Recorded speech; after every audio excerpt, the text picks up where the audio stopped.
Bradesco. Entre nós, você vem primeiro.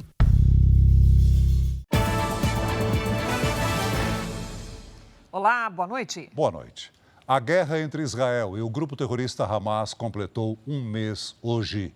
1.400 pessoas morreram em Israel e mais de 10 mil foram mortas do lado palestino, segundo o Hamas. Mas o número de mortos não pode ser verificado. O primeiro-ministro Benjamin Netanyahu afirmou hoje que Israel vai assumir a segurança da faixa de Gaza após o final da guerra por tempo indeterminado.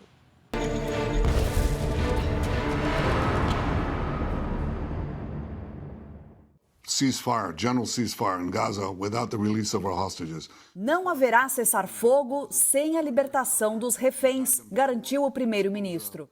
Enquanto as tropas israelenses avançam pela faixa de Gaza, o governo diz que nem Israel nem o Hamas vão governar a região depois da guerra. Segundo o governo israelense, as tropas chegaram hoje ao coração da cidade e já identificaram o bunker onde está o líder do Hamas em Gaza.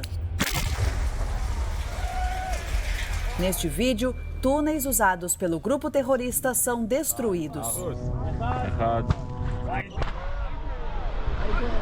Boa parte da população tenta deixar a área onde o conflito ficou mais intenso nos últimos dias. Muitos civis carregam bandeiras brancas. Em Israel, no dia em que a guerra completa um mês, as vítimas foram homenageadas com 1 minuto de silêncio. Em 7 de outubro, terroristas do Hamas invadiram Israel, mataram 1.400 pessoas e sequestraram mais de 240, dando início ao conflito no Oriente Médio. Em resposta, Israel bombardeou a faixa de Gaza, forçando a população a deixar a região. Mais de 10 mil pessoas morreram, de acordo com o Hamas. O dia 7 de outubro também mudou para sempre a vida de Rafaela, de 19 anos. Eu não sinto que passaram 30 dias, eu sinto como se fosse um dia longo pós o evento. Tipo, como se os dias não recomeçassem muito assim. Ela participou do festival de música invadido pelo Hamas, perto da fronteira com a faixa de Gaza. Rafaela estava com o namorado, Hanani Glaser, e o amigo Rafael Zimmerman. Quando os foguetes começaram a explodir, todos procuraram um lugar seguro. Ele foi um herói aquela noite. Quando começaram os mísseis, ele pegou na minha mão, a gente foi junto, começou a procurar na festa um lugar para se esconder. A gente sentou, percebeu que não era um lugar bom que a gente estava, que era tudo aberto, que se caísse alguma coisa a gente tinha que sair. Eles acabaram encontrando um bunker numa estrada próxima.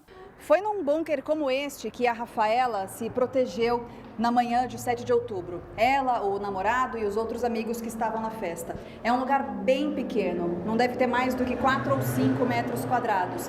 Eles foram os primeiros a entrar, ficaram bem no fundo, encostados na parede e ajoelharam no chão. Com o passar das horas, mais e mais gente foi chegando, muito mais pessoas, inclusive, do que a capacidade desse lugar. Aí depois a gente começou a ouvir tiros. Eu não estava entendendo direito o que estava acontecendo. Dentro de 1 minuto, menos de 1 minuto, você já não respira, já não tem ar e todo mundo começou a entrar mais em pânico. Rafaela não sabe quantas horas esperou por socorro, mas lembra de ter percebido que muitos ao redor já estavam mortos. Foi quando ela perdeu o namorado de vista. Os sobreviventes só foram tirados de lá pela polícia israelense. Ele estava gritando, quem ainda está vivo? Aí eu falei para ele, só por favor me tira daqui. Demorou 3 dias para Rafaela ter notícias de Hanani. Foi o pai dele que ligou para a jovem e contou que o rapaz, de 23 anos, tinha morrido baleado pelos terroristas. Ele sabe o quanto a gente se apaixonou desde o primeiro momento, quão profundo foi. Rafaela adiou o serviço militar obrigatório e hoje faz acompanhamento psicológico. Às vezes, só de sair de casa e ver a luz forte me lembra de quando eu estava vendo a luz forte saindo do bunker depois de 5 horas. O que sobrou de Hanani foram peças de roupa e um frasco de perfume que Rafaela guarda com carinho, além de tantas memórias dos momentos especiais que eles passaram juntos.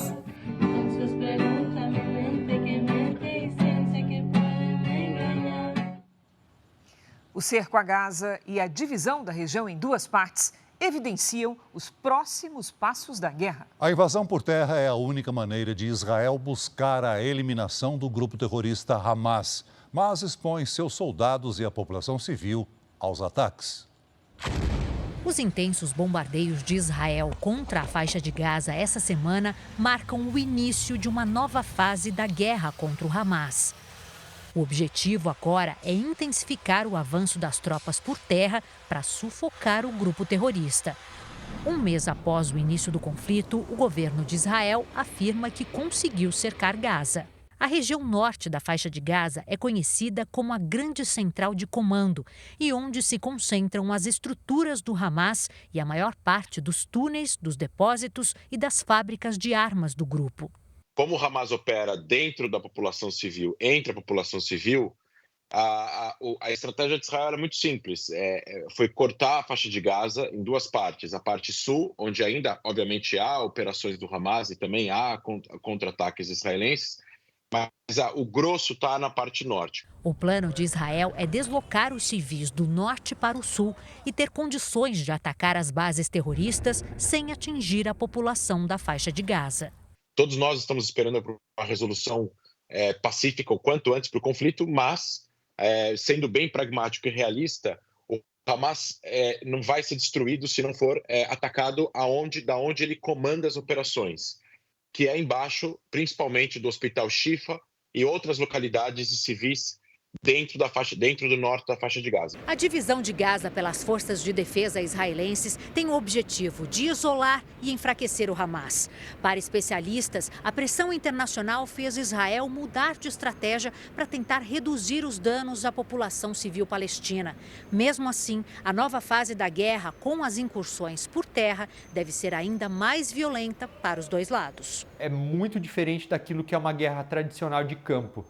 Cada cômodo de cada casa, de cada ambiente vai ter que ser revirado, então vai ter um avanço muito lento. Eles estão ali correndo risco de caírem em diversas armadilhas, porque desde que o Hamas começou a preparar esses ataques, ele também começou a se preparar para uma possível retaliação. Você vai ver também. Israel estima ter perdido 1/3 das plantações desde os ataques do Hamas. Itamaraty pede que brasileiros que estão na faixa de Gaza fiquem prontos. Reforma tributária é aprovada em comissão do Senado e deve ser votada em plenário esta semana. Presidente Lula afirma que governo vai garantir estabilidade fiscal. Investigado por corrupção, primeiro-ministro de Portugal renuncia ao cargo. Na série especial, nossa equipe mostra o trabalho de um brasileiro e das tropas da ONU com os órfãos da guerra no Congo.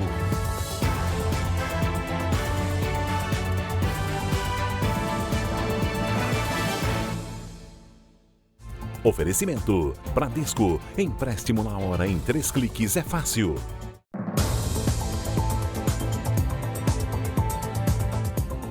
A guerra em Israel provocou uma escassez de mão de obra nas áreas rurais. Mas uma onda de solidariedade que tomou conta do país após a invasão do Hamas tem salvado plantações e garantido alimento à população. Nem a pacata vida no campo foi mais a mesma depois do dia 7 de outubro. Em todo o país, 50 mil estrangeiros têm o visto temporário válido por 5 anos para trabalhar em plantações. Os imigrantes que trabalhavam nesta lavoura decidiram voltar para os países de origem. O país inteiro está sofrendo com a falta de mão de obra. Por isso, jovens, velhos, soldados, tudo quanto é pessoa tem vindo com um grande espírito de ajudar, conta o administrador da plantação. Em um mês de guerra, agricultores de Israel estimam ter perdido 30% das plantações. Sem a mão de obra estrangeira, os pepinos secam direto nos pés, como é o caso desta estufa. O apelo de quem semeou, mas não colheu, foi parar na internet. E agora tem gente de todo o país se oferecendo para trabalhar de graça no campo. Eu gosto de ajudar, diz esta israelense. Me gusta ajudar. Este professor brasileiro, que tem dupla cidadania, levou hoje 140 alunos para preparar o terreno para o próximo plantio. O objetivo é ajudar e contribuir para o nosso país, né? Mãe e filha aproveitaram o dia de folga para arrancar a folhagem seca que se espalhou. Margalit é diretora de uma grande empresa e Mor é oficial do Exército. É muito importante poder vir e se dedicar um pouco para ajudar. Todos podem fazer um pouquinho, explica a militar. Os frutos da crise gerada pela guerra nem sempre são amargos, me conta o dono da plantação. Toda a comida do país vem do campo. As pessoas entenderam muito rápido que é preciso ajudar. Tão importante quanto a segurança é o nosso alimento, afirmou o responsável pela lavoura. Antes da guerra, 1 entre cada 5 israelenses fazia algum tipo de trabalho voluntário. Agora, praticamente todo mundo doa algumas horas do dia para melhorar a vida do outro. E a ele faz parte de um grupo que distribui alimentos, roupas e itens de higiene para israelenses que tiveram as casas incendiadas pelos terroristas. Entre as roupas arrecadadas, tem até fardas usadas que serão distribuídas para os soldados nos campos de batalha. Para esta voluntária, a geração atual estava dividida, mas agora todos entenderam que as pautas políticas ficaram em segundo plano. Depois de passar por uma das maiores atrocidades da história moderna, nos unimos, porque queremos um futuro melhor, conta a jovem. Ainda nesta edição, Roberto Cabrini mostra que o Itamaraty pediu para os brasileiros na faixa de Gaza ficarem prontos. Cerca de 200 mil pessoas enfrentam o 5º dia sem energia elétrica na região metropolitana de São Paulo.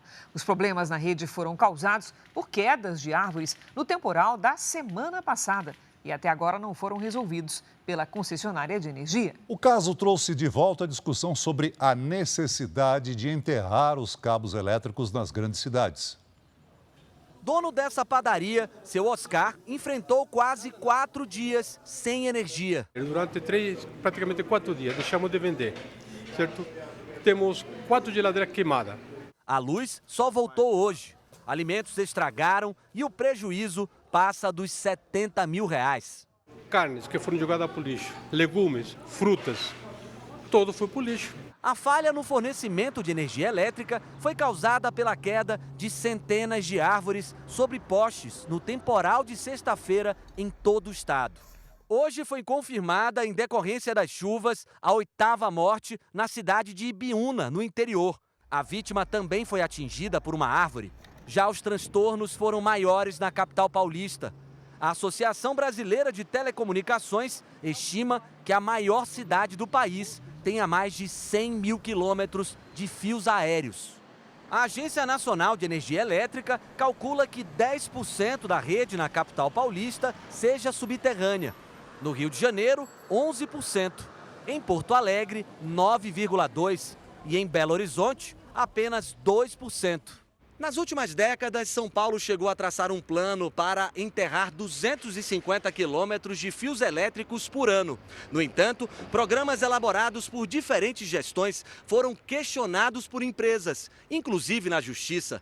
O alto custo seria um dos empecilhos. Mesmo com os problemas para a execução da obra, especialistas ouvidos pelo Jornal da Record afirmam que a conversão da rede elétrica para a subterrânea traria uma série de benefícios e evitaria quedas constantes de energia. A gente fala muito que São Paulo passou por eventos climáticos extremos, né? Mas os extremos estão acontecendo praticamente a cada 2 semanas. Então é importante a gente prestar atenção nesse problema e começar a adotar medidas para prevenir quedas de energia e com certeza isso passa pelo aterramento dos fios. A Prefeitura de São Paulo diz prever usar recursos do Fundo Municipal de Iluminação no programa de expansão do aterramento de fios, numa ação compartilhada com as concessionárias. Ao JR Entrevista, o ministro de Minas e Energia defendeu hoje o enterramento para modernizar o sistema. Quando os cabos são enterrados juntamente com a área de comunicação, é um sistema muito mais moderno, é feito em várias partes do mundo, mas fato é que se isso for feito com políticas públicas integradas entre governos do Estado, entre governos municipais como responsáveis diretos à gestão da questão urbanística local. E até com incentivos fiscais federais, isso é possível. Em nota, a concessionária Enel informou que o padrão adotado em todo o país é de redes aéreas e que o enterramento de cabos ocorre em casos específicos, quando o investimento é considerado prudente, uma vez que os custos são repassados às tarifas de energia. Moradores da capital e da região metropolitana de São Paulo, que ainda estão sem luz, protestaram hoje. Em Cotia, na Grande São Paulo, os manifestantes bloquearam um trecho da rodovia Raposo Tavares. Na região da comunidade de Paraisópolis, a Avenida Giovanni Gronchi foi totalmente interditada. Caçambas e lixo foram incendiados. Passageiros tiveram de descer de ônibus e seguir viagem a pé. A Polícia Militar dispersou os manifestantes. A casa onde vive a influenciadora Bruna Biancardi, mãe da filha de Neymar, foi invadida por criminosos na Grande São Paulo. Os pais dela foram amarrados e amordaçados. Um morador do condomínio foi preso suspeito de comandar o assalto. Foi nesse condomínio de alto padrão em Cotia, na Grande São Paulo, que os criminosos agiram. O alvo era a influenciadora Bruna Biancardi, mãe da filha do jogador Neymar, Mavi, de 1 mês. Os ladrões entraram e saíram pela cancela exclusiva dos moradores. O condomínio tem câmeras de vigilância, guarita com porteiro e segurança reforçada. Mas nada disso impediu a ação dos criminosos, que tiveram a ajuda de um morador no crime. Um jovem de 20 anos, vizinho das vítimas. Segundo a polícia, ele usou o carro do pai para ajudar no assalto. Apesar da falta de energia, as câmeras de vigilância da portaria gravaram o momento em que Eduardo Seganfredo Vasconcelos entra pela cancela às 10h44 da noite. O morador dava carona a outros 2 suspeitos. O grupo só sai do condomínio de madrugada. Segundo a polícia, nesse período, os criminosos, que estavam armados, invadiram a casa de Bruna e fizeram os pais dela reféns. Como não havia dinheiro no cofre, os assaltantes levaram bolsas de grife, relógios de luxo e joias. Um prejuízo de mais de R$500 milhão.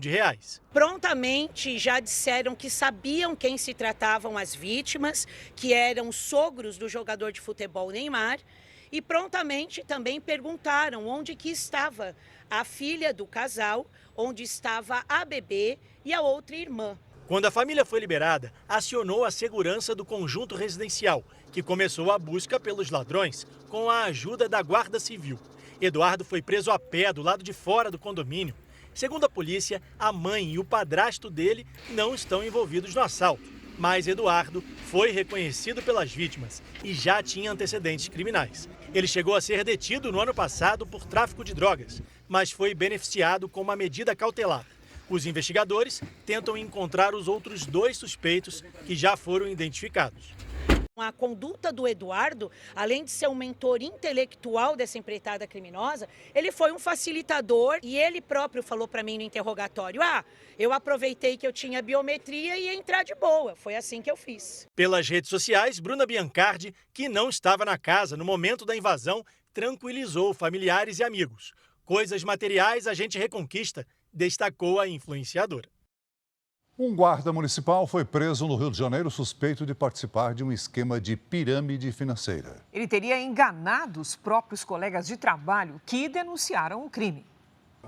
Para a polícia, ele é um dos chefes de uma organização criminosa especializada em pirâmides financeiras. O guarda municipal Rodrigo César de Souza da Silva foi preso em casa, na zona oeste do Rio. As vítimas eram colegas da corporação que denunciaram o caso ao Ministério Público. A polícia apreendeu documentos em endereços ligados a Rodrigo e cerca de R$500 mil em bens foram bloqueados pela Justiça. No esquema, os criminosos prometiam investir o dinheiro das vítimas na Bolsa de Valores, com rentabilidade de 5% ao mês. Com o tempo, foi se vendo que aqueles lucros não chegavam a 5%, que eles diminuíam. E houve uma diminuição mesmo da promessa, que passou a ser de 2%, passou a ser de 1%, até que não houve mais retorno nenhum. Sócio de Rodrigo, Jadson Luiz do Nascimento Gonçalves também teve mandado de prisão decretado mas ainda não foi encontrado. Na justiça existem pelo menos 60 processos contra o grupo.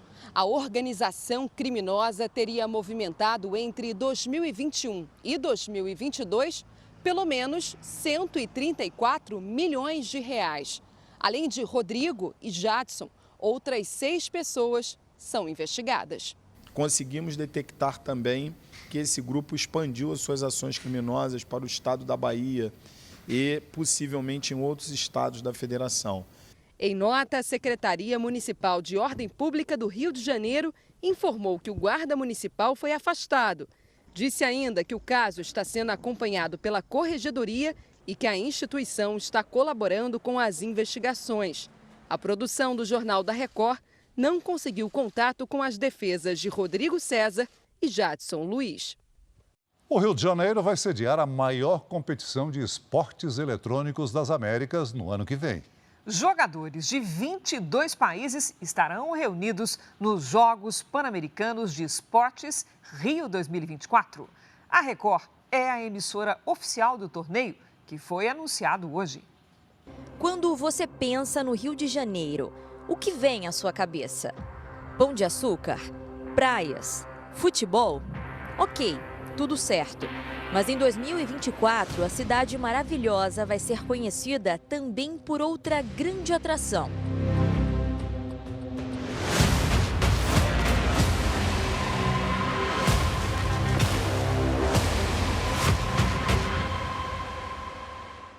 Entre os dias 1º e 9 de junho do próximo ano, competidores de 22 países, incluindo o Brasil, estarão reunidos aqui, no Rio de Janeiro, naquele que já é considerado o maior evento gamer das Américas. Os vencedores conquistam uma vaga no Campeonato Mundial, que acontece na Arábia Saudita no fim de 2024. 10 dias de evento, uma seletiva que vai passar pelo Brasil todo e trazer países do mundo todo também. Então, eu acho que realmente é uma iniciativa que o esporte eletrônico nunca viu e só tem a ganhar. O anúncio oficial dos Jogos Pan-Americanos de Esportes Rio 2024 foi feito nesta terça-feira. Para o secretário-geral da Federação Internacional da categoria, o evento será importante para estimular a juventude. So it's a huge opportunity to promote Rio and Brazil as a country that wants to invest in esports and, of course, develop a healthy gaming culture for the youth. O setor movimenta 200 bilhões de dólares anualmente no mundo, quase R$1 trilhão, e já ganhou espaço no Brasil. Hoje, cerca de 75% da população é adepta aos jogos eletrônicos. O Rio teve a oportunidade de sediar os maiores eventos esportivos do mundo. E no esporte eletrônico não poderia ser diferente. O mundo todo olhando para cá, modalidades que cada dia aumentam o número de praticantes. Então a gente tem tudo para chegar em 24, com um grande calendário de eventos de esporte eletrônico, coroados pelo Pan-Americano de Esportes Eletrônicos e mais uma vez mostrando essa vocação do Rio de Janeiro. As competições acontecerão em várias cidades do estado do Rio. É uma indústria hoje bilionária, é uma indústria que gera oportunidade de emprego, oportunidade de mudança de vida, fora que ela vai inserir aquele jovem na tecnologia. E essa tecnologia depois ele vai poder levar para tudo. Eu não tenho dúvida que um evento desse internacional também tem tudo para trazer um mercado turístico que vai vir agora por evento e quem sabe depois volta já com família, já com outra estrutura de vida. Então o impacto econômico não é só para agora. E um momento histórico merece uma cobertura à altura. A Record será a emissora oficial do torneio. A competição vai ser transmitida 24 horas por dia no Play Plus e terá cobertura exclusiva na programação e no portal R7. Toda a juventude hoje gosta e lida com o game, mas não só para jogar, mas socializar. É um mundo à parte e que nós precisamos estar, exatamente como um grupo importante e relevante que é a Record. O pessoal joga futebol até através dos games, né? E de uma forma a nível mundial. Imagina a importância que a Record hoje vê e enxerga nisso. A importância de você interagir não só com os jovens aqui do Brasil, mas do mundo inteiro, porque a nossa intenção é expandir isso e levar isso para o mundo todo. Por isso os jogos que nós estamos agora fazendo, que é o Pan-Americano. O dia foi quente nas capitais do Sudeste e do Centro-Oeste. A Lidiane Sayuri traz os detalhes. Oi, Lid, boa noite. Vem chegando um friozinho por aí, né? Vai refrescar? Olha, a frente fria vem, traz chuva, mas deixa o tempo ainda mais abafado. Cris, boa noite para você, boa noite, Celso, boa noite a todos que nos acompanham. Nas imagens de satélite, vemos muitas nuvens carregadas sobre a região norte. Nesta quarta, a frente fria e novas áreas de instabilidades provocam chuva sobre partes das regiões sul e centro-oeste. O tempo fica firme apenas nas áreas amarelas.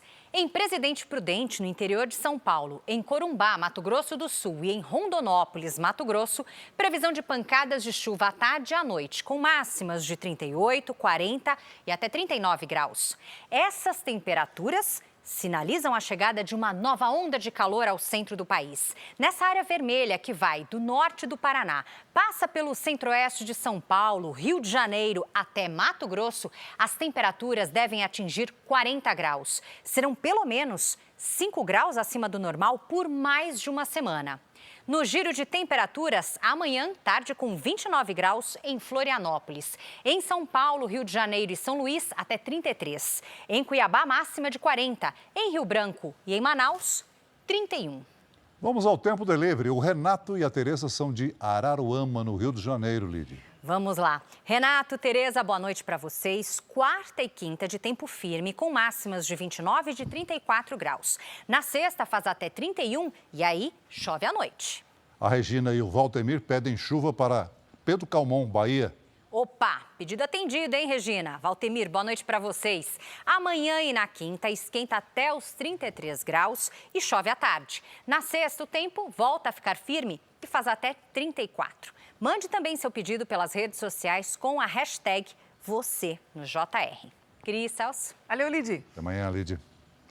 Veja a seguir, Roberto Cabrini mostra que espera de brasileiros para deixar a faixa de Gaza pode estar perto do fim.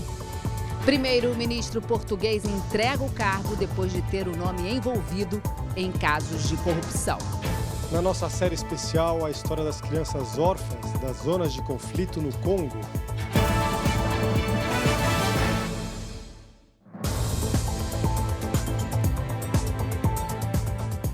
Em um mês de guerra, já são mais de 4.000 crianças mortas até aqui na faixa de Gaza.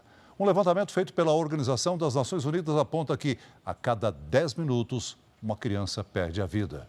Enquanto as tropas israelenses avançam no enclave palestino, muita gente tenta escapar dos bombardeios. E é o que mostra o nosso enviado especial, Roberto Cabrini. Em meio aos destroços, as chamas provocadas pelo bombardeio resistem. E resistir aqui tem novas dimensões. É mais do que suportar. Em Gaza significa manter-se vivo, até quando parece improvável. Dentro de um prédio em ruínas, uma menina com metade do corpo soterrado por entulhos se mantém firme.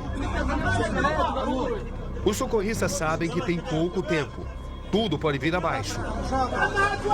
Mas a cada instante a sobrevivência estabelece novos limites.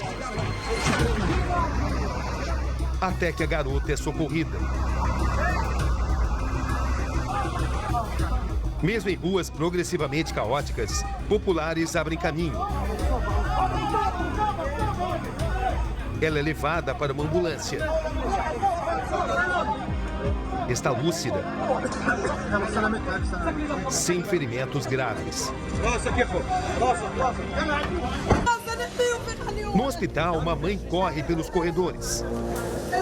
Está à procura do filho. Até que encontra o garoto. Ele está sentado em um banco. A mulher examina cada detalhe. Quer ter certeza de que tudo está bem. Frequentemente, o final não tem sido assim. São números inquietantes. A cada dia, 160 crianças são mortas em Gaza. Os dados das Nações Unidas apontam que a cada 10 minutos, uma criança é morta e 2 ficam feridas. Cenários de destruição que se repetem. E a terça-feira não foi diferente. Um bombardeio atinge em cheio prédios e casas em Khan Yunis. Nós estávamos dormindo. Bebês, crianças, idosos. Tenho 54 anos. Meu irmão tem 67. Não tenho certeza do destino dos meus familiares. A declaração é desse diretor-geral do Ministério da Educação em Gaza. Mais de 100 pessoas moravam na área atingida. Estávamos dormindo quando ouvimos o míssil caindo. Saímos correndo e vimos que a área estava destruída. Nos mandaram para as escolas, mas esses locais também estão sendo atacados. Para onde querem que a gente vá? É só dizer e a gente vai. Rafa, fronteira com o Egito. Esse prédio veio abaixo. Ainda há vidas nos escombros. Um trabalho árduo. Dezenas de homens cavam. Pouco tempo depois, a recompensa. Um menino é retirado com vida. Outras boas notícias vêm em seguida. Só nesse edifício foram resgatados 4 adultos e 2 crianças. Mas nas imediações as contas são duras. Os 2 ataques deixam pelo menos 23 mortos e centenas de feridos. No Hospital Infantil Al-Hatizi, 70 crianças estão sendo tratadas. Outros refugiados estão abrigados no local. Do lado de dentro ou do lado de fora, os espaços são disputados a cada metro. Pessoa por pessoa, barraca por barraca. Não se sabe até quando. Um verdadeiro formigueiro humano. O exército israelense já deu a ordem para que o hospital seja esvaziado. Mas não há como. A situação aqui piora dia após dia. Já perdi 15 parentes e estamos desalojados. Não tem comida. Meu filho ficou 4 horas na fila por um galão de água. Para muitos, a decisão de permanecer é uma questão pessoal. Não vamos sair daqui. Já cortaram a água e a energia, mas somos persistentes. Vamos resistir. Quem não fica em Gaza, abandona tudo, vira nômade. O destino é tão incerto quanto as horas caminhando sem rumo, sem direção. A guerra é dinâmica e a realidade pode ser alterada a qualquer momento. Mas, pelas últimas informações, aproxima-se o momento da saída dos 34 brasileiros de Gaza. Questão de 1 ou 2 dias. Essa é a expectativa da diplomacia brasileira. Em Gaza também podem ser encontradas histórias de desprendimento. Entre milhares de aflitos está Mohamed Abu. O médico tomou uma decisão difícil: deixar a família partir e ficar para cuidar de centenas de feridos e necessitados em Gaza. É uma sensação muito difícil, mas é melhor do que estarem sob bombardeios. A partida de minha família fará eu me concentrar nas pessoas. O resto é orgulho do cumprimento do dever. A despedida tem que ser rápida. Emocionado, o médico aproveita cada último segundo ao lado da filha e da esposa. Em seguida, volta à sua luta. Gaza precisa dele. O primeiro-ministro de Portugal renunciou ao cargo hoje após denúncias de corrupção. O anúncio veio horas depois do Ministério Público confirmar o envolvimento do primeiro-ministro nas investigações de favorecimento, tráfico de influência e corrupção. Antônio Costa disse ser inocente. Não me pesa na consciência a prática de qualquer ato ilícito ou sequer de qualquer ato censurável. Como sempre, confio totalmente na justiça e no seu funcionamento. O primeiro-ministro é suspeito de favorecimento na venda de hidrogênio e também na concessão e exploração nas minas de lítio no país. Ao todo, foram 5 detidos nessa operação, entre eles o chefe do gabinete de Antônio Costa e empresários. A residência oficial do primeiro-ministro foi alvo de buscas pela manhã, além das sedes dos Ministérios do Ambiente e Infraestrutura e da Secretaria de Estado de Energia e Clima. Segundo as investigações, o nome de Antônio Costa teria sido mencionado por suspeitos por facilitar a aprovação de obras. Socialista, ele estava no cargo desde 2015. Mas, apesar do afastamento, segue nas funções até o presidente Marcelo Rebelo de Souza definir se anuncia a dissolução do governo e a convocação de novas eleições. Os americanos foram às urnas para eleições em 5 estados e também para decidir sobre questões importantes na vida do país. Os governadores fizeram campanha até o último minuto. Let's get this thing done. Get out and vote. Em alguns estados, como na Virgínia, a disputa é para 140 vagas para a Assembleia Legislativa. 5 estados americanos realizaram eleições nesta terça-feira para governador, deputados e vereadores. São eles: Kentucky, Virgínia, Ohio, Mississippi e Rhode Island. Além da cidade de Houston, no Texas, e Filadélfia, na Pensilvânia, que foram às urnas para escolher um novo prefeito. Mais do que os nomes nessa disputa, o que essas eleições podem revelar é o comportamento do eleitor americano. Se há uma tendência mais conservadora em sintonia com o Partido Republicano ou mais liberal com os democratas. Por isso, alguns estados fazem também um referendo para saber sobre questões polêmicas como aborto e liberação da maconha. Há 2 meses do início das primárias que definem os candidatos de cada partido para a presidência, o resultado pode ser um termômetro da próxima eleição presidencial. O jornalista e ex-apresentador do Cidade Alerta, João Leite Neto, morreu aos 80 anos em Curitiba.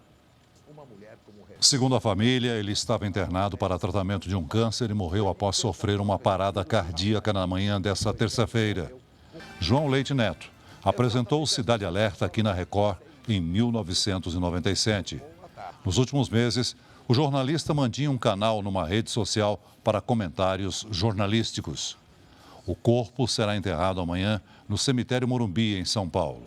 A Record emitiu uma nota de pesar pela morte do jornalista em que expressa suas mais sinceras condolências aos parentes, amigos e admiradores do trabalho desse grande profissional da história da televisão brasileira. João Leite Neto deixa mulher e 2 filhos. Veja a seguir, Comissão do Senado aprova a reforma tributária que agora está pronta para ser votada no plenário. Você vai ver na série especial quem é o brasileiro que se dedica a resgatar crianças que perderam os pais nos conflitos do Congo.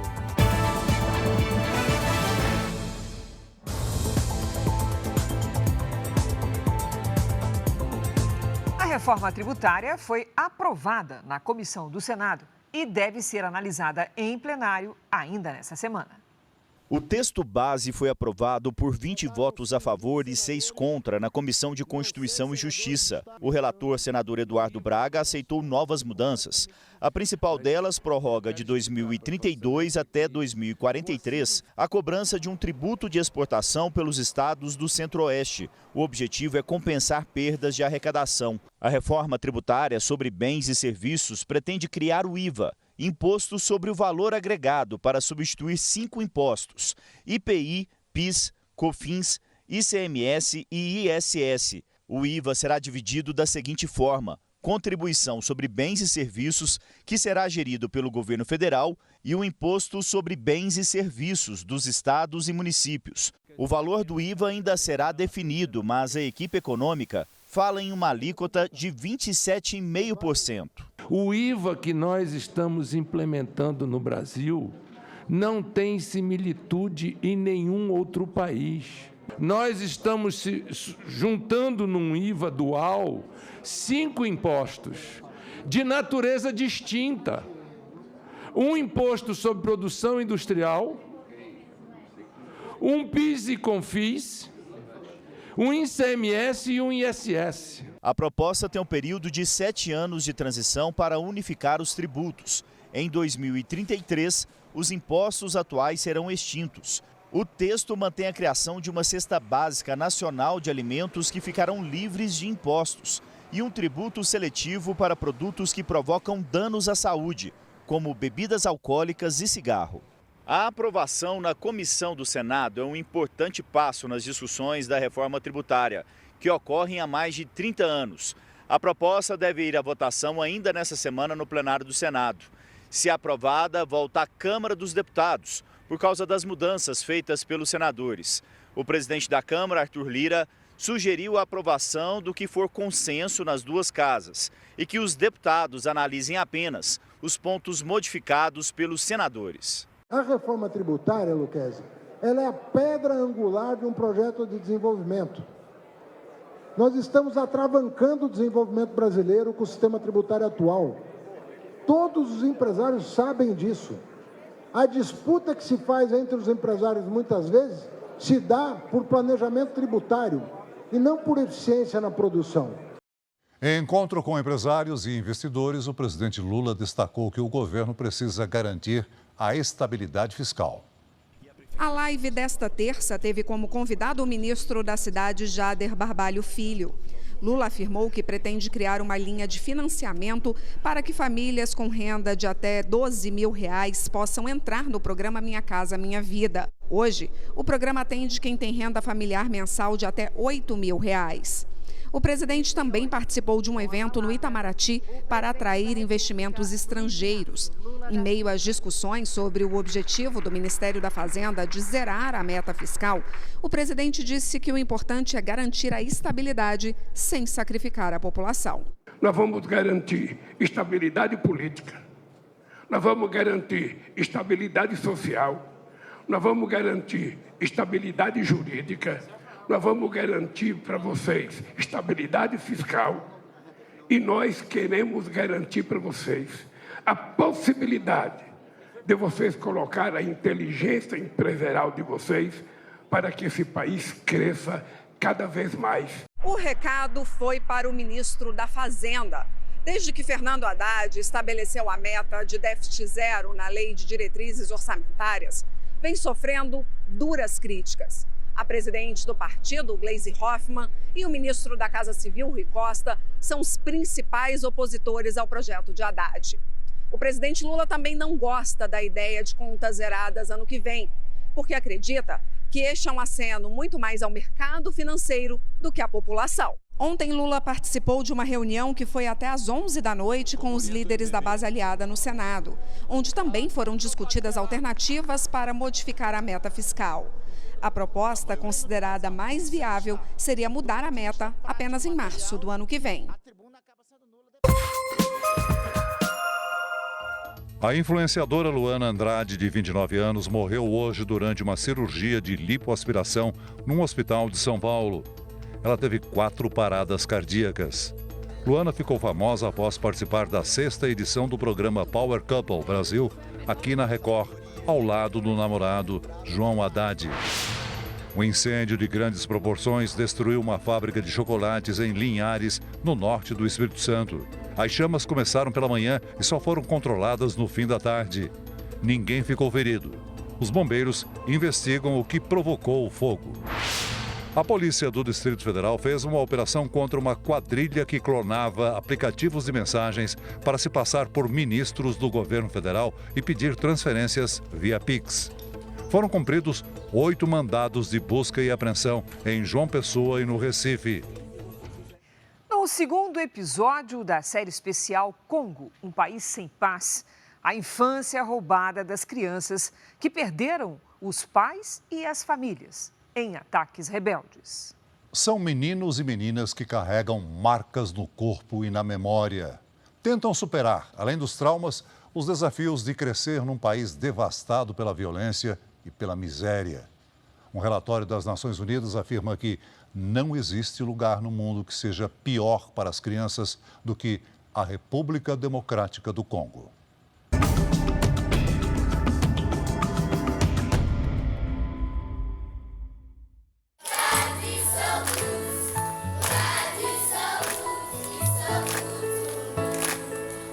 O carinho logo na chegada é de encher o coração.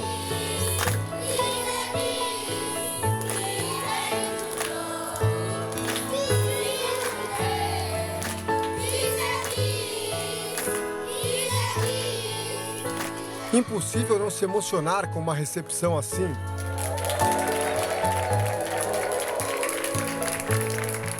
Entre olhares profundos e sorrisos inocentes, a sensação entre as crianças é de alívio, de segurança.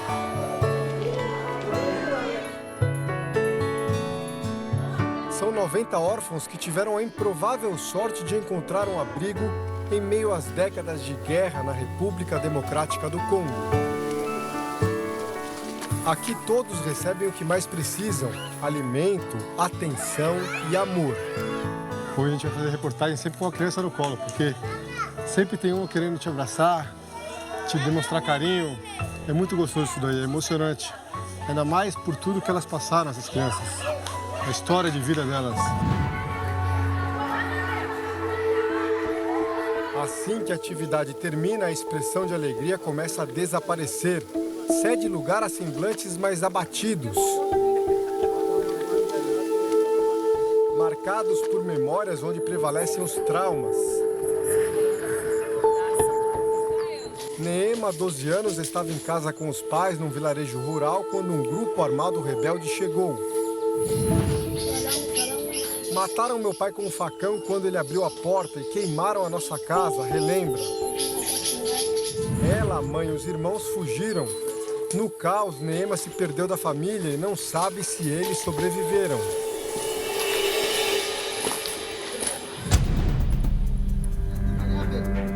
Desde o ressurgimento do grupo armado M23, que tenta destituir o governo congolês com o apoio do país vizinho Ruanda, mais de 1 milhão de pessoas tiveram que fugir de suas casas. Existem ainda outras crises com as quais as autoridades precisam lidar enquanto os conflitos acontecem. Uma das principais é a sanitária.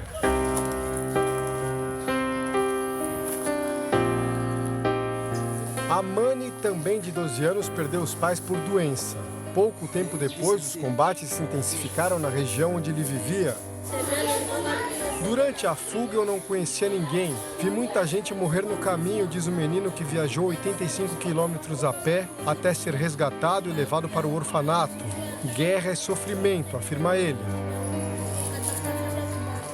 Aqui no orfanato a gente encontra algumas histórias que são de cortar o coração, como a da Irante, que tem 12 anos, é deficiente por causa de uma doença que sofreu na infância. Há 2 meses, os pais dela foram massacrados num dos conflitos que acontece aqui no Congo. E ela, fugindo, teve que caminhar 60 quilômetros desde o vilarejo dela com a muleta. Conseguiu escapar, foi resgatada e agora está aqui em segurança.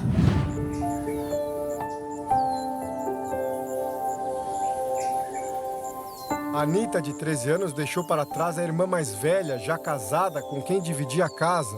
Ela conseguiu fugir, mas quando chegou à cidade de Goma, descobriu que o cunhado havia sido recrutado por um grupo armado e levado à força para Ruanda.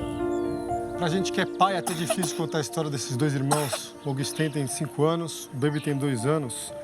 Eles já viram cenas dramáticas de guerra, viram o terror.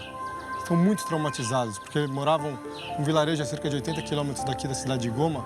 Os rebeldes chegaram, queimaram as casas, mataram os adultos. Inclusive os pais deles, eles nem sabem que perderam os pais.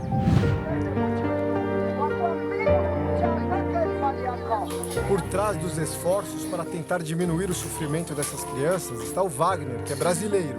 Presidente da ONG Fraternidade Sem Fronteiras, com orfanatos em diferentes países da África, ele tem a missão de conseguir ajuda local para resgatar crianças vulneráveis em áreas de conflito.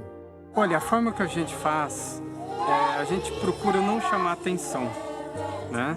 Tanto é que quem faz os resgates, como eu disse, são pessoas da própria região que se preocupam com as crianças, porém não têm condições de acolher, de dar suporte a essas crianças. Algumas dessas crianças foram encontradas sozinhas. Os pais foram mortos e deixaram as crianças ali à espera de algum socorro e algum vizinho, alguém apareceu e pôde resgatar essas crianças. Quando as crianças são encontradas, muitas estão passando fome e doentes. Se a gente não chega naquele momento, questão de 15, 30 dias, talvez elas tivessem morrido. Quando elas chegam aqui, como é que é a adaptação delas? Superar o trauma, entender o que está acontecendo? Olha, a gente ainda não consegue mensurar isso. Mas o que a gente sabe é que aqui é esperança. Por enquanto, os órfãos passam o dia nessa casa. É um abrigo provisório. A ideia é levá-los a um centro em outra região, onde outras 240 crianças já estão abrigadas e conseguem estudar. Com uma estimativa de 800 mil órfãos em todo o país e a falta de uma política de assistência social do governo, a República Democrática do Congo atrai voluntários do mundo inteiro que se dedicam a cuidar das crianças. As tropas da ONU em missão de paz no país costumam organizar ações sociais em alguns desses orfanatos. Militares brasileiras fazem parte desse grupo que leva um pouco de alegria aos meninos e meninas. Eu esperava segurar mais crianças no colo do que ir para uma frente de intervenção. Eu acho que esse trabalho social também é muito importante. Além de garantir a segurança, né, dos pequenos, a gente também tem dado uma esperança de um futuro melhor, né? Como é que isso pode trazer a paz, fazer esse tipo de atividade aqui, cuidar de crianças órfãs? Essas crianças, elas são vítimas da guerra, né? São órfãs da guerra e também tem muitas que são filhas de mulheres que foram violentadas, né? Então é um novo começo, né? É uma esperança para que a partir de agora essas crianças cresçam, né? E não aconteça com elas o que aconteceram com seus pais, por exemplo.